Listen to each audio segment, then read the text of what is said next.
Tengan todos muy buenas tardes, queridos jóvenes. Espero que el día de ayer le hayan pasado muy bien, que hayan participado en las diferentes actividades que se programaron. Y pues bien, toca continuar nuevamente esta jornada de formación. Vamos a continuar con nuestros contenidos, con nuestras clases. En esta ocasión vamos a hablar tanto de cómo podemos justificar esa moralidad o ese sistema moral que nosotros tenemos. Veíamos en la clase anterior sobre esa diversidad moral que se encuentra y de esa universalidad, y hacíamos esa diferencia en qué consiste esa universalidad, que obviamente todos tenemos por naturaleza esa moralidad, y que eso hace que se generen, que se den, que se creen distintos códigos morales. Obviamente aquí contribuye un elemento importante que es la cultura, que es la que va a inhibir o es la que va a potenciar esas formas de comportamiento. También veíamos que la diferencia entre este código moral y una forma de costumbre, ¿verdad? Lo que nosotros habitualmente acostumbramos y lo que es moral o no es moral, ¿verdad? Que son cosas diferentes. Pues bien, en este caso vamos a hablar sobre estos fundamentos que nos ayudan a nosotros a justificar esos códigos morales. Vamos a iniciar diciendo que cómo podemos justificar un sistema moral, qué criterios pueden justificar la validez de un sistema moral. Pues bien, las preguntas que se han hecho a lo largo de la historia han tendido a proclamar que el valor de un código moral se encuentra en su origen. O sea que en el origen encontramos nosotros ese valor del código moral. Aquí estamos haciendo referencia a esa universalidad. O sea, todos tenemos moralidad por naturaleza. Entonces nos va a decir cómo vamos a justificar ese sistema moral. Pues bueno, lo vamos a encontrar en su origen. Muchos pensadores en este caso consideran que si las pautas morales, en este caso el origen de esta moralidad, se reducen a convicciones individuales, no tendría ningún valor, no tendría ninguna razón para llegar a considerar estas como una verdad moral. ¿A qué nos referimos con esto? Bueno, que decíamos que todos tenemos esa moralidad, pero no podemos quedarnos con esa subjetividad, sino que tiene que haber un referente externo a nosotros para que esa moral tenga un fundamento, una solidez. Si no, existirían una gran cantidad, infinidad de formas, de normas, de comportamiento que se podrían aceptar como válidas, ¿verdad? O se podrían ver como erróneas. Entonces, incluso en este momento nosotros encontramos una gran cantidad de códigos morales, sí, pero que son aceptados por ese grupo de personas o de sociedades. Estamos hablando, por ejemplo, aquí en El Salvador. Imagínense, aquí tenemos un código moral establecido, formas de comportamiento, conductas. Imagínense si no existiera, si cada uno hiciera su valoración subjetiva, cuántos millones de formas tendríamos nosotros moralmente, ¿verdad? De códigos morales individuales, de formas de comportamiento. Sería sumamente increíble, sería un caos. Entonces, para eso tenemos ese factor que es externo a nosotros, que le da valor a esa actuación o a esa forma de ser o de comportarnos. Esa es la forma de cómo justificar esa moralidad, ese fundamento moral. Entonces podemos decir que solamente una referencia objetiva, que obviamente está fuera de nosotros, porque nosotros somos subjetivos, lo vemos de diferentes formas, entonces necesitamos una referencia externa que sea objetiva, va a autorizar o va a legalizar esa actuación, si es verdad o simplemente es un gusto o una opinión. Entonces ese fundamento debe de ser externo a nosotros para que le dé validez, si es correcto o es incorrecto hacerlo. Lo que decíamos anteriormente, que a una persona le guste más el verde o el rojo, es una cuestión simple y sencillamente de gustos. En cambio, que el color que tiene delante sea verde o rojo, no es algo que sea subjetivo, o sea, no es opinable, porque tiene un color enfrente. Entonces tiene que determinar qué color es, si es azul o es rojo o es verde, independientemente que le guste alguno de esos colores. O sea, objetivamente está ahí y tiene que aceptarlo y tiene que verlo de esa forma. Lo mismo pues nos sucedería en el campo moral, obviamente. En el campo moral hay algo que es subjetivo, que está ahí, que no lo podemos modificar, y hay algo que es subjetivo, que parte de mi punto de vista, de mi opinión. Entonces solo la existencia de valores independientes a nosotros le puede dar validez o puede legitimizar hablar de verdad o de error.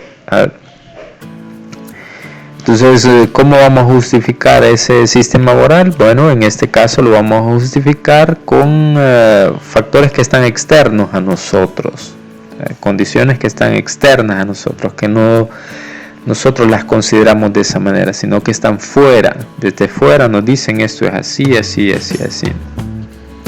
Entonces, esta es la posición que defendía Platón. Platón, como ustedes saben, un filósofo del siglo IV antes de Cristo, griego. Obviamente la filosofía griega ha predominado mucho en el pensamiento occidental. Entonces tenemos este pensador que decía que independientemente de que nosotros existiéramos, la moral o ese fundamento externo siempre iba a existir. Entonces él nos va a decir que existen verdades morales independientes a nuestra opinión, o sea, existen cosas objetivas independientes a nuestra subjetividad, verdades morales que tienen una existencia propia, que no dependen de nosotros, que van a existir aunque nosotros dejemos de existir, ¿verdad? Van a seguir existiendo aunque nosotros ya no estemos, aunque fallezcamos, ¿no? Siempre van a existir, así como en las matemáticas. Los números van a existir aunque nosotros ya no tengamos vida. De aquí a unos 300 años los números siempre van a existir aunque nosotros ya no estemos. Así es la moral. Así es la moral. 2 más 2 siempre va a ser 4. Siempre, hoy, mañana, pasado, aunque nosotros ya no estemos. Entonces independientemente de nuestra opinión, van a seguir existiendo. Entonces eso lo trasladamos al ámbito moral es igual, ¿verdad? Eso mismo sucede con el bien y el mal. Va a seguir existiendo independientemente de que nosotros ya no estemos. ¿Cómo lo vamos a justificar entonces? Bueno, fundamentos. En este caso comenzamos con los primeros, que son los que están fuera de nosotros. De esa forma podemos justificar un sistema moral, pero también hay formas de justificar un sistema moral partiendo de esos elementos que están dentro de nosotros, pero eso lo vamos a ver en la siguiente clase. En esta clase solamente vamos a hablar de esos fundamentos que están fuera de nosotros. Entonces le llamamos fundamentos extrínsecos. Estos fundamentos extrínsecos los vamos a dividir en tres: Dios, naturaleza y derecho. Estos son los tres fundamentos extrínsecos que vamos a encontrar. Ustedes podrán decir, bueno, pero pueden haber más. Magnífico. En este caso yo solamente les presento para que reflexionemos tres fundamentos extrínsecos, tres fundamentos que le van a dar solidez a esa moralidad.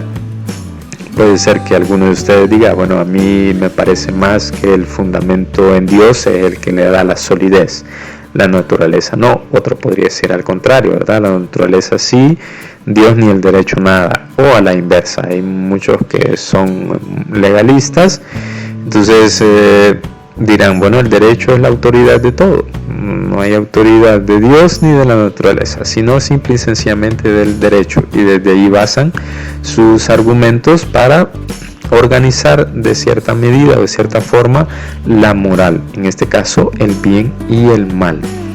Entonces vamos a ver los tres.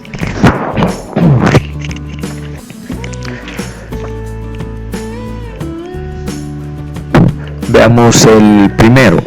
El primero es el fundamento en Dios.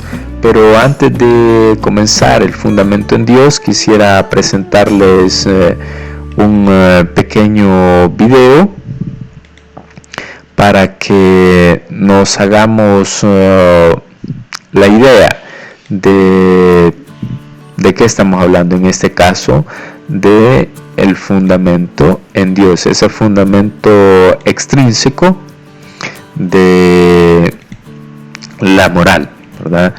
Espero que les ayude, que nos ayude a nosotros a comprender mejor el fundamento en Dios. Veamos. Que estudia la bondad o malicia de los actos y actitudes humanos a la luz de la fe. La moral cristiana se fundamenta justamente en Jesucristo, en su persona, sus enseñanzas y su mensaje. Entonces podemos decir que tiene fundamento divino en lo que Dios hecho carne nos enseñó a ver. Pero ¿qué nos enseñó? ¿Qué nos pidió? ¿Qué hizo durante su vida? ¿Cómo era su actuar? Todo esto se encuentra en la fuente principal del saber cristiano, la Biblia. La moral cristiana nace y se nutre de la fe en Jesús de Nazaret, confesado como Cristo y aceptado como la norma incondicional de la práctica cristiana. Las expresiones de este peculiar aliento ético son múltiples y variadas. Hay que notar que la moral cristiana, si bien es casi la misma para todos, variará de acuerdo a las diversas interpretaciones de la Biblia que haga cada rama cristiana. Hecho lamentable si tenemos en cuenta que la voluntad de Jesús es tener una sola iglesia.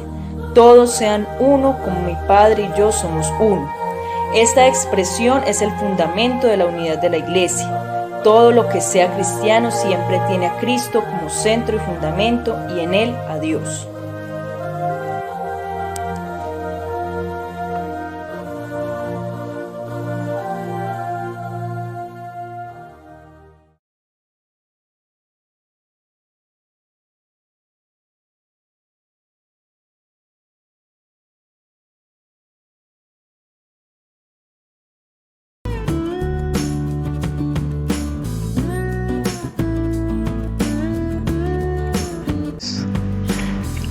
Ese era el video que quería presentarles acerca de este fundamento en Dios. Como podíamos observar, Dios es el que determina si algo es correcto o no es correcto, ¿verdad? Este fundamento en Dios. Entonces, quien le va a dar la pauta de legitimidad a esa acción, a esa actitud, es la voluntad de Dios, ¿verdad? Todo es correcto, todo es bueno si responde a esa voluntad de Dios. Entonces, la legitimación más frecuente de los valores que nosotros encontramos, entonces va a partir de esa voluntad de Dios.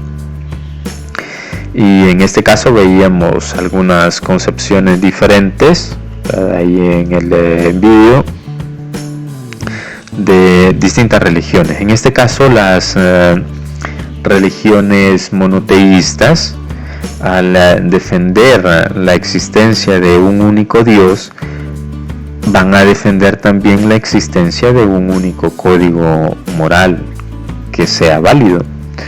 En este caso, por ejemplo, tenemos los 10 mandamientos, que es un código moral, una forma de comportarnos.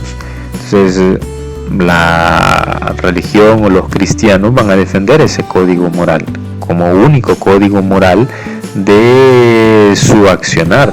Si las cosas son buenas, están dentro o están fuera de ese código moral establecido por Dios, que son los 10 mandamientos. Entonces, cuando nos dicen no matarás, o sea, asesinar es malo, está bajo ese fundamento basado en Dios. ¿Por qué? Porque se encuentra en los 10 mandamientos.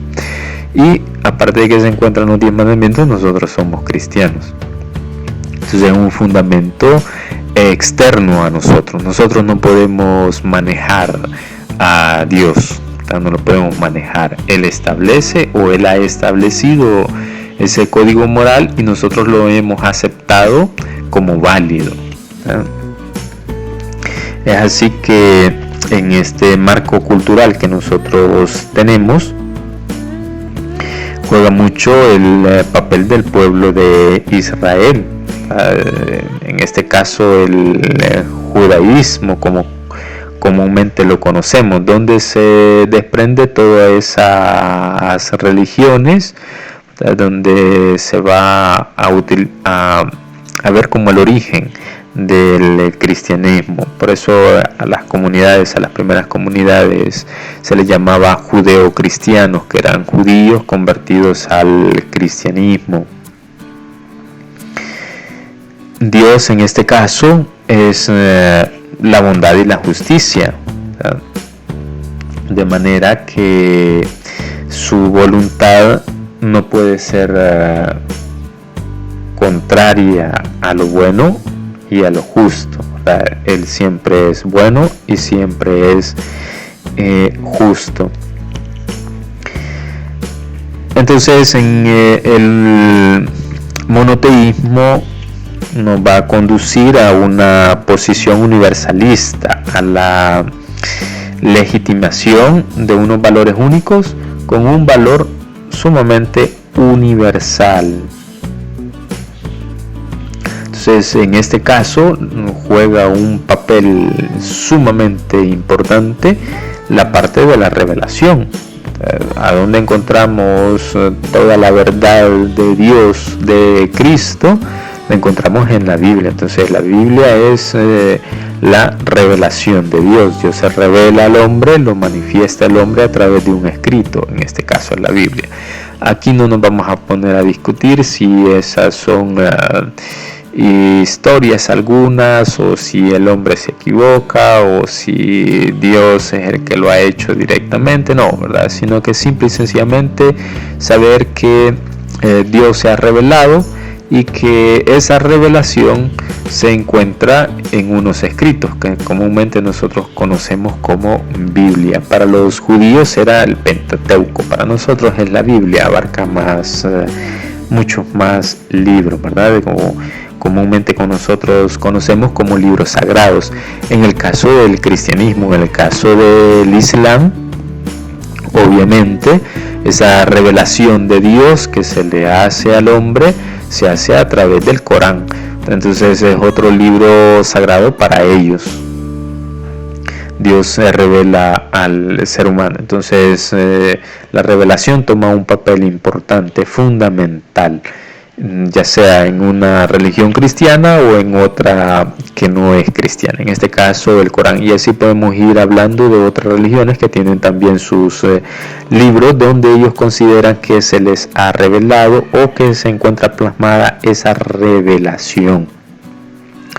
Obviamente aquí tiene un papel muy importante para los cristianos el personaje o la persona, en este caso de Jesucristo. Él es quien se va a convertir en una referencia importante, la referencia central de la revelación. Entonces, en muchos casos se va a considerar importante la presencia de ese reflejo, ese apoyo de la divinidad, ¿verdad?, en nuestro interior, de manera que nosotros siempre vamos a buscar lo bueno, ¿verdad? Y que nuestra conciencia nos va a dictaminar, nos va a decir y nos va a ayudar a descubrir esos valores auténticos que nosotros tenemos que practicar. Entonces, esa es el fundamento basado en Dios. Es un fundamento ético-teológico o es un fundamento teológico. El fundamento en Dios. Dios es quien va a determinar qué es bueno o qué es malo. Y el papel importante es la revelación. Ahí encontramos lo que Él nos pide a nosotros. Bien, pasamos al segundo, que es el fundamento en la naturaleza. Aquí vamos a encontrar un elemento importante que es el antropocentrismo. Obviamente ya nosotros sabemos que el antropocentrismo es una teoría según la cual el ser humano es el punto de referencia de todo, ya sea este conocimiento, ya sea valoración, de todo, es el centro, prácticamente es como el egocentrismo, ¿verdad? Solo que este es antropocentrismo, es el hombre, es el centro de todo. Entonces el antropocentrismo se va a caracterizar en este caso al mundo occidental desde el Renacimiento. A partir del Renacimiento, lo veíamos en las clases del periodo anterior, el hombre se va a descubrir como centro, se va a descubrir como quien puede manipular, quien puede transformar la naturaleza. Entonces ya no es Dios, sino que es el hombre. Ya no es Dios el que está al centro de todo, sino que es el hombre quien se encuentra al centro y que es el punto de referencia de todo conocimiento que existe. Entonces es por eso que en este tiempo se van a presentar grandes dudas sobre la existencia de Dios.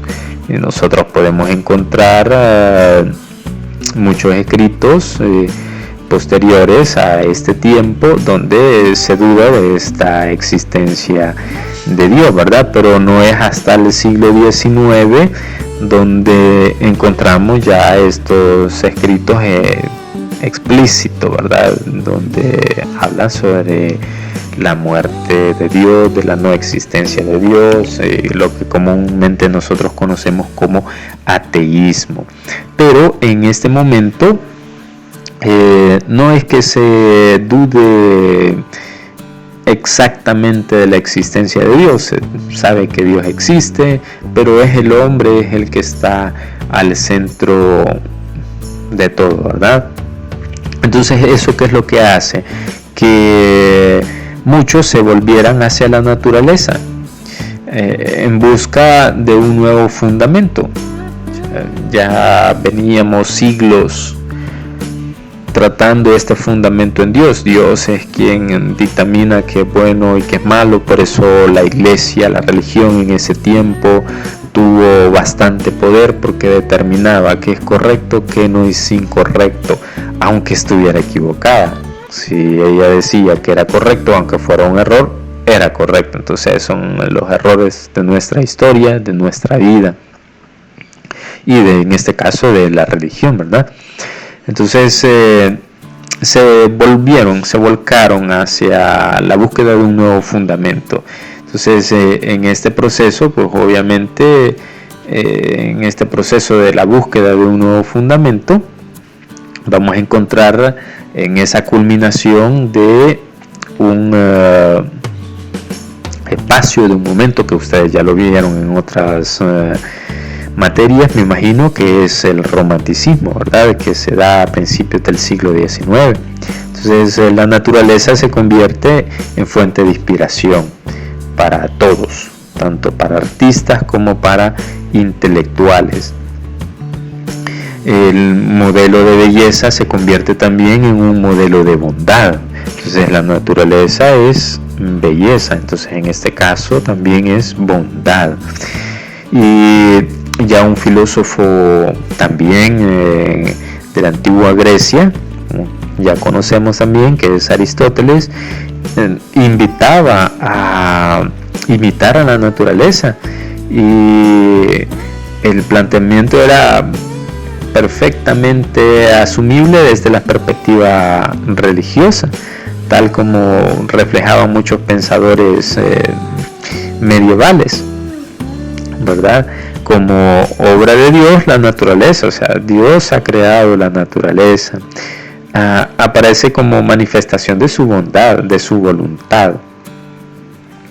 Y si nosotros, los seres humanos que estamos dotados de libertad, perdemos el horizonte, perdemos el norte, siempre podremos encontrar en la naturaleza una guía de nuestras acciones. ¿Por qué? Porque la naturaleza es bondad. ¿Y por qué? Porque la naturaleza la ha creado Dios. Entonces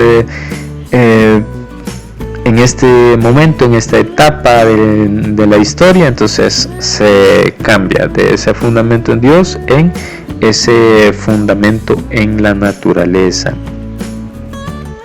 Entonces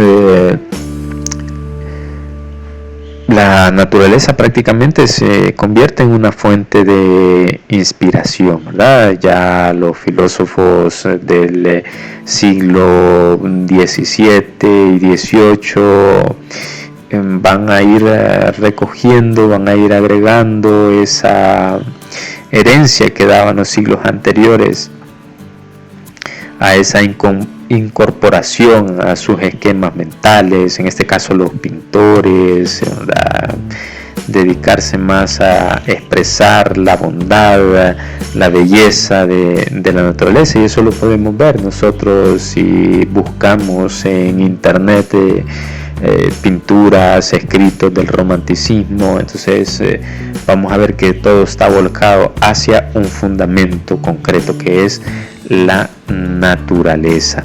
En este caso también hablamos de la naturaleza humana, ¿verdad? Entonces ese es el fundamento en la naturaleza. Es para muchos filósofos un fundamento externo que dictamina qué es bueno y qué es incorrecto hacer, ¿verdad? Y de ahí no nos podemos nosotros desviar. Pongamos un ejemplo sencillo acerca de este fundamento moral en la naturaleza. El nazismo, por ejemplo. Estamos viviendo en su mayor apogeo el nazismo con la Alemania, ¿verdad? Estamos hablando de la Segunda Guerra Mundial. Su forma de pensar de Hitler, las acciones que realizaba, podemos decir que toda esta corriente de pensamiento tenía su fundamento en la naturaleza. ¿Por qué? Bueno, lo que la naturaleza hace es correcto, es bueno, la naturaleza no se equivoca, es algo correcto, así pensaban ellos. Así pensaban. Entonces trasladaban ese pensamiento sobre la naturaleza, sobre la vida natural, a la vida humana. Entonces, si nosotros vemos, por ejemplo, los animales salvajes, ¿qué es lo que hacen?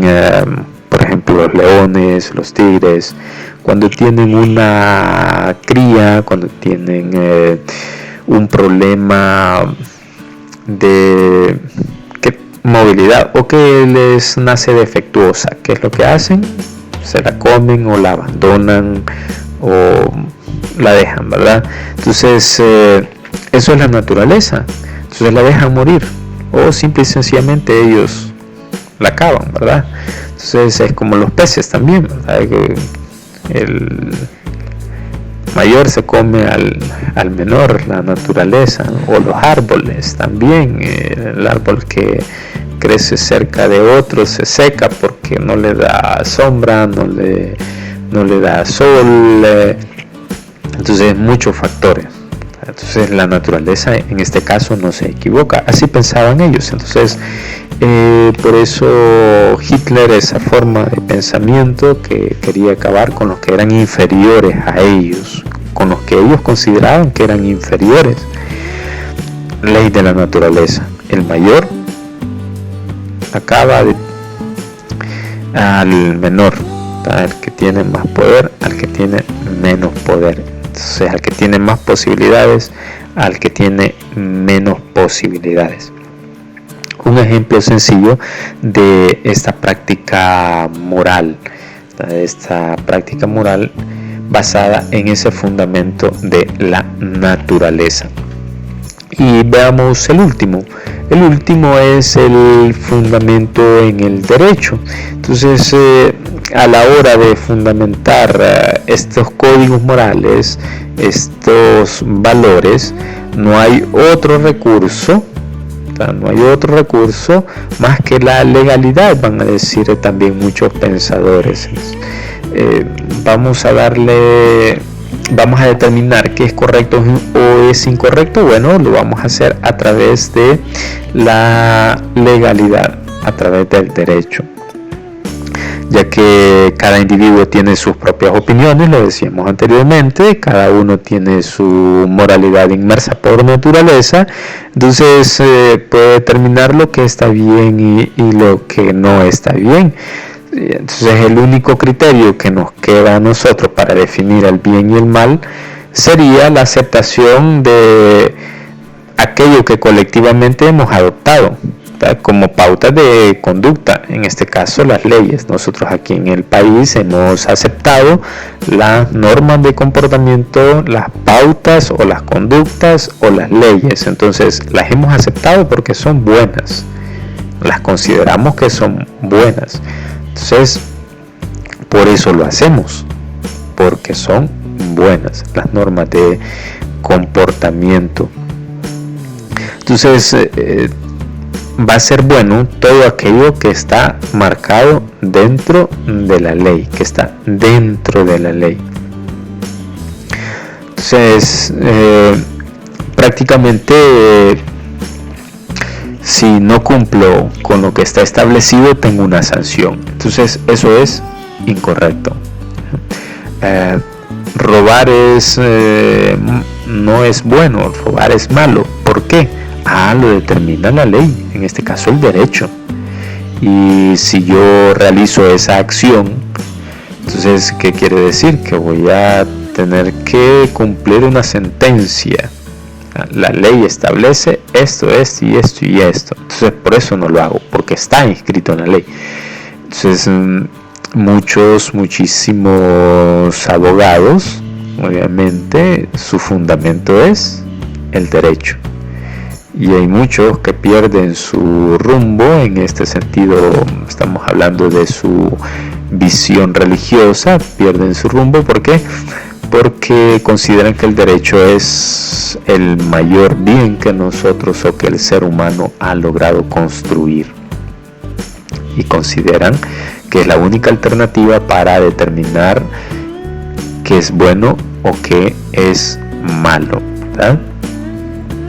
Entonces ese es el fundamento en el derecho. Por eso es necesario que nosotros conozcamos nuestra Constitución de la República. Si ustedes no la han leído, creo que en sociales la leen, no me recuerdo si es en noveno o en primero, pero independientemente de que ustedes la lean por clase, por contenido, deberían de leerla, porque somos parte de esta sociedad que ha aceptado como correcto, como bueno, eso, y por eso le damos validez.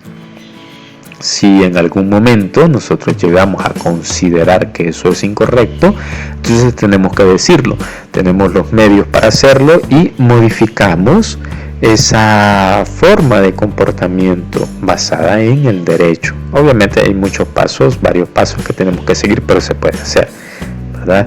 Se puede hacer, claro está que podemos hacerlo, porque es la sociedad la que en común acuerdo va a determinar de forma colectiva si es bueno o si es malo, y si es malo pues hay que quitarlo. Es el caso de lo que sucedió hace, si no me equivoco, 2 años con respecto a que todavía lo tienen en discusión, o que todavía se presentan algunos casos a discusión en la Asamblea Legislativa, que es el caso de la pena de muerte.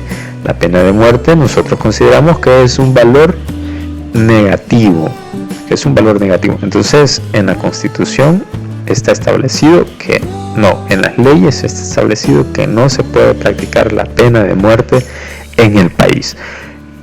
Ese es un común acuerdo, que así nosotros lo hemos establecido, pero llegado el momento puede ser que la sociedad, por medio de los diputados, por medio de la discusión de la sociedad, se considere que es correcto hacerlo. Entonces se transforman las leyes, se cambian y pasan de decir que no a decir que sí. Es de ahí en adelante, como está en la ley, alguien que cometa un delito y que es castigado con pena de muerte se practica. ¿Por qué? Porque establece la ley que sí es posible y que sí es adecuado hacerlo. Es lo que sucede en muchos países, ¿verdad? Que tenemos más cerca, Estados Unidos, que tiene algunos estados aprobados la pena de muerte. No sé si ya la eliminaron en todos los estados, pero para algunos delitos está establecida. Entonces para ellos consideran que, para esa sociedad consideran que es correcto hacerlo y lo practican, ¿verdad? Y lo practican. Para nosotros no, y está en la ley porque así lo consideramos nosotros. O en el caso del aborto también, por ejemplo, o en el caso de la eutanasia, hay muchos temas también que legalmente están establecidos que no, y la sociedad reclama que sí, y está en esa constante fricción, esa constante lucha hasta aprobar o hasta desaprobar. Pues bien, esos son los 3 fundamentos extrínsecos que les quería presentar de la moral. Espero que se comprendan. Si hay dudas pueden decirlas, no hay ningún problema. Solamente les recuerdo que tenemos cada vez acercándose el control de lectura de la obra, una obra muy interesante que nos motiva a nosotros a plantearnos objetivos, plantearnos metas y alcanzarlos, y trabajar por alcanzarlos. Pues bien, voy a llegar hasta aquí. Espero que pasen un feliz día y un fin de semana agradable y bueno. Compartan mucho con su familia, diviértanse y estudien. Cada vez más se va acercando el fin de año y tenemos que terminar de la mejor manera. Así es que muchas gracias, jóvenes. Les dejo el espacio para que puedan realizar las preguntas. Hasta pronto.